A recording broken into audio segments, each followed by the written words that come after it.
Welcome back to the Brian Crombie Radio Hour on Saga 960. I wanted to take a few minutes and express my own point of view on this topic. I thought Peter Dickinson did a really excellent job describing, some of the threats that we have in the world today. And I think that appeasement is a word that has been used a lot. We don't understand it completely. And it's a thing that we go back and debate about in different situations. I think that Neville Chamberlain in World War II or prior to World War II has been described as an individual that was weak and led to the advent of World War II by giving in to Hitler's demands.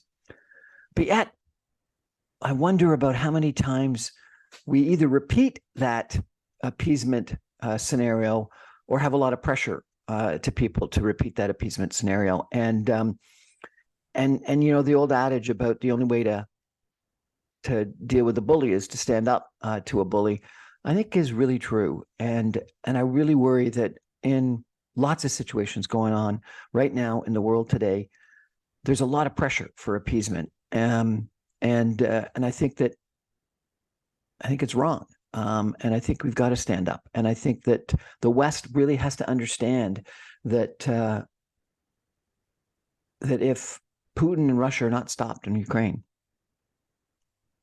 what you're doing is you're telling him, Russia, and other bad actors in the world that respect for borders, respect for sovereignty doesn't exist. And I really worry about the implications of the idea of appeasement in the Middle East. I worry about the implications of appeasement in China-Taiwan issue. I worry about the implications of appeasement in climate change. And the slogans that you're hearing from some people. I think that you've got to decide as a society, as a world, what is right. And I think we've decided that respect for borders and sovereignty and self-determination are critical. I think that we've got to stand up for that. And I think there is another connected scenario here, and that is the reality that it's a lot better to provide a whole bunch of munitions to someone and have them do a lot of the fighting for you. And that's a huge, huge benefit to not get directly involved yourself. And so therefore, the best example would be FDR during World War II, providing Lend-Lease to Russia and other countries and staying out of direct, American soldiers being involved in Europe for probably a year longer than a lot of people thought that he could have and maybe should have got involved. And because of that, a lot less Americans died, a lot more Russians regrettably died, but they did. And so having Ukraine fight this war for the West, for democracy, is terrible for the Ukrainians, but it's actually a benefit to Canadian, American, NATO armies and military lives. And then I guess I got to talk about the last thing that I'm really worried about.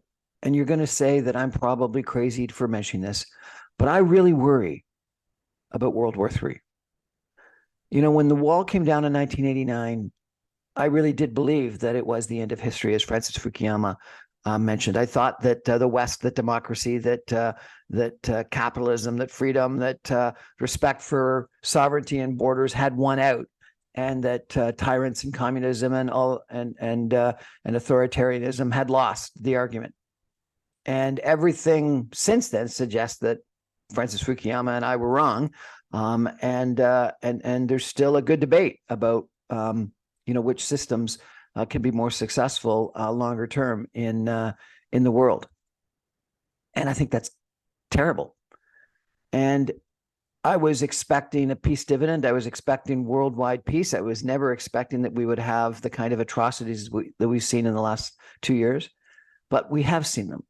And the parallels to World War II, and maybe, again, you're going to say I'm crazy for drawing this, but when you think about World War II, it started in Austria, then Czechoslovakia, where we Chamberlain, etc., because of appeasement, allowed it to happen.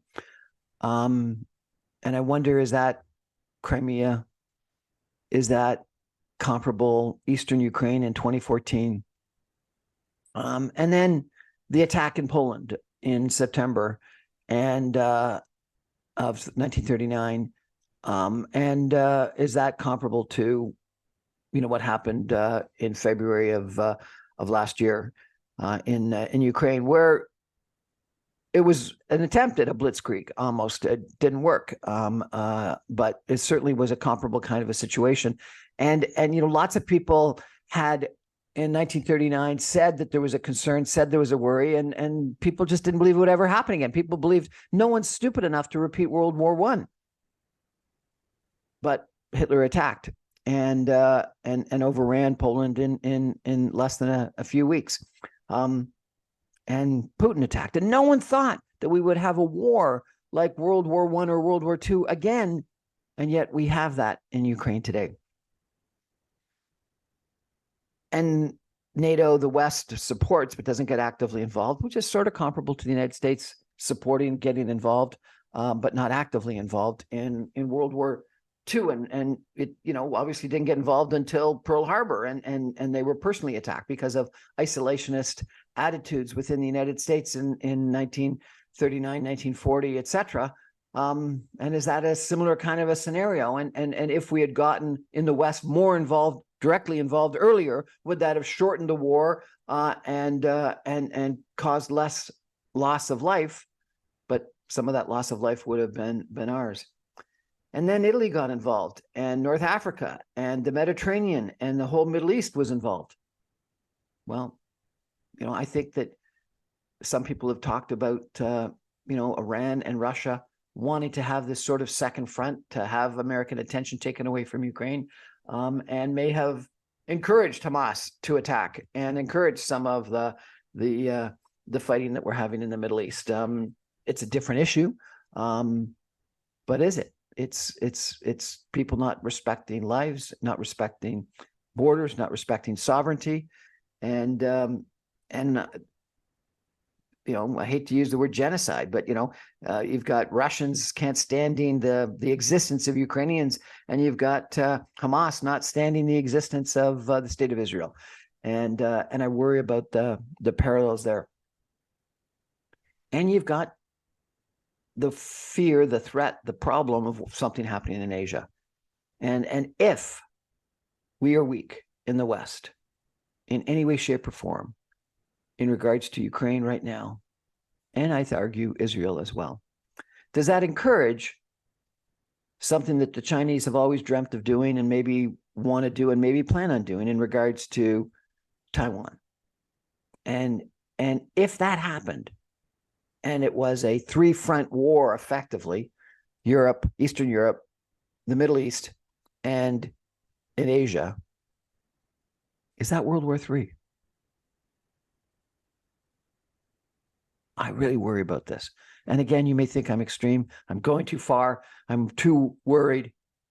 But I had smart people on my show in January of, I don't even remember when it was, a year ago, right? Saying, oh, Putin will never attack. He will never attack. Yes, he's amassing forces, but he'll never attack. I had someone on my show just last week who said, when Trump says that he can stop the war in 24 hours, you know what he's doing? It's Chamberlain. He's going to give 20% of Ukraine to Russia, and he's going to promise Russia that that Ukraine will never enter NATO. And appeasement can work. Yeah, that worked out real well in the 1930s. If you actually gave Russia, Putin, 20% of Ukraine and promised that Ukraine would never enter into NATO, would that stop this war, or would it just encourage a far bigger one, a wider one, a one where the Russian army had a chance to take a break, rearm, etc.? I think that's actually the answer. I don't think appeasement works. I don't think you can give in. I think you got to fight. And I frankly think that maybe we made a mistake in the West in not providing the armaments that Ukraine so desperately needs and wants, that it needs to win the war. earlier than we currently have, and or some more that we still should provide. So, bottom line, I think it's better that we provide munitions to someone else and have them fight our fights for us.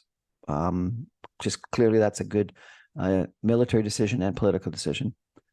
But number two, I don't think appeasement ever works. Appeasement never works. And number three, the only way to stand up to a bully is to stand up to a bully. And so I congratulate Peter Dickinson for staying in Kyiv, for running his business, for providing media, reports on what's going on, both in life in Kyiv as well as in Ukraine and in the Russian invasion of Ukraine. I congratulate the people that are doing that in Israel. I think what Hamas did is unthinkable, unspeakable, and one of the great, I don't know what you call it, tragedies, disasters, horrific. When they say it's just the second worst after the Holocaust, the biggest death since the Holocaust, it is a hatred that is just, for me, ununderstandable, and I